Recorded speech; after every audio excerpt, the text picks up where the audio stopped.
Hey everybody, happy Sunday. Hope you had a great day. I had an awesome morning with my friends at Grace Church in Ridgewood. And it was a really good morning, a real blessing. And many of you got up this morning, you went to church, many of you didn't. When I say go to church, you don't really go to church. It's a church building, but the church is the people. So you went to be with the church.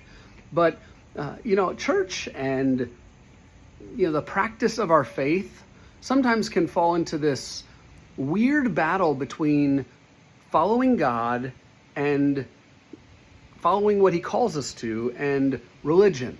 Because our hearts want to do things for the wrong reasons sometimes, even if we think they're the right things. Some of the biggest, toughest spiritual battles in our lives are not a question of good versus evil.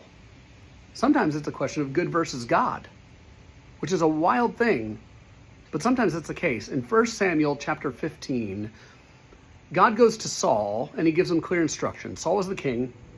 He says, listen, Saul, I want you to go into this place and I want you to destroy everything.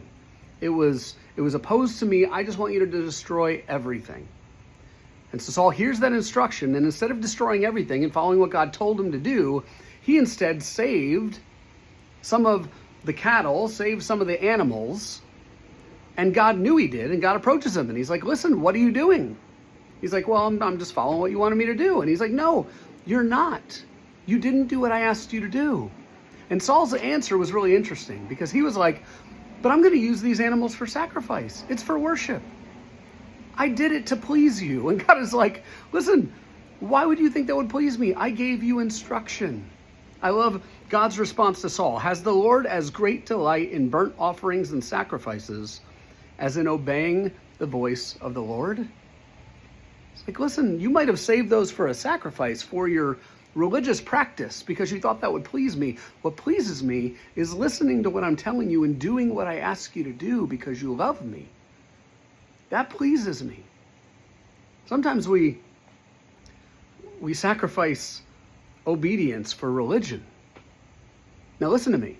I'm not saying being a part of a church community and going to the gathering of believers is not a good thing. In fact, the opposite.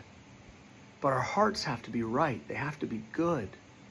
They have to be wanting to follow after what God wants us to do rather than checking our religious box, because that does not please God.